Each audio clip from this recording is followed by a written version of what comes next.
అనేటువంటి దశకు మరి పవన్ కళ్యాణ్ గారు రావడం చాలా దురదృష్టకరమని మనం చేస్తున్నాం. అంతేకాదు నేను జాతీయ నాయకులతో చాలా తిట్లు తిన్నాను.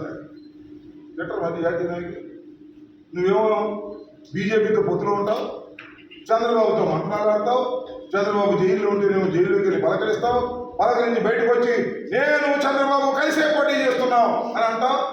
ఒక పొత్తులో ఉండి ఆ పొత్తులో ఉన్న పార్టీకి సమాచారం లేకోకుండా మరో పార్టీతో పొత్తులో మీరు వెళుతున్నప్పుడు ఖచ్చితంగా ఏ రాజకీయ పక్షమైనా, నైతిక విలువలు కలిగిన ఏ రాజకీయ పక్షమైనా, నైతిక విలువలు కలిగిన ఏ రాజకీయ నాయకుడైనా నువ్వు చేస్తున్నది తప్పు అని చివాట్లు పెడతారు. వాళ్ళు పెట్టేదేంటి, దారేపాడు కూడా చివాట్లు పెడతారు. ఏమైనా నీకు బుద్ధిలో బుద్ధి లేదా? బీజేపీతో పొత్తులో ఉన్నావు కదా, బీజేపీకి చెప్పకుండా నువ్వేంటే చంద్రబాబుతో పొత్తులోకి వెళ్తున్నావు, వాళ్ళు కలుపుకున్నావా అని అడుగుతారు.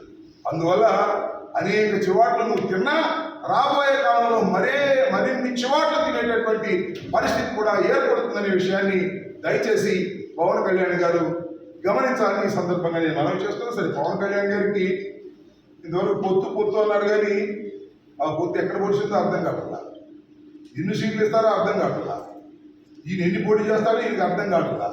అక్కడక్కడ భీముడిలోనే పోటీ చేస్తాను అంటున్నా అంట, మరి నిజమో కాదో తెలియదు. అఫీషియల్గా అనౌన్స్ చేయనటువంటి పరిస్థితి. ఇలాంటి గందరగోళ పరిస్థితుల్లో మా ప్రత్యర్థులు ఉన్నారనే విషయాన్ని దయచేసి ఓటర్ మహాశయులు గమనించాలని మనవి చేస్తున్నా. వాళ్ళు గందరగోళంలో ఉన్నారు, వాళ్ళు ఎన్ని సీట్లు తేల్చుకోలేని పరిస్థితిలో ఉన్నారు, ఎవరెక్కడ పోటీ చేయాలో కూడా తెలియనటువంటి పరిస్థితిలో ఉన్నారు. చంద్రబాబు నాయుడు గారు కూడా రెస్ట్ తీసుకునే పరిస్థితిలో ఉన్నారు. కాబట్టి టోటల్గా తెలుగుదేశమే రెస్ట్ తీసుకోవాల్సినటువంటి పరిస్థితి ఏర్పడుతుంది. దానితో పాటు పవన్ కళ్యాణ్ గారు కూడా రెస్ట్ తీసుకునే పరిస్థితికి వచ్చిందని ఈ సందర్భంగా నేను చెప్పదలుచుకున్నాను.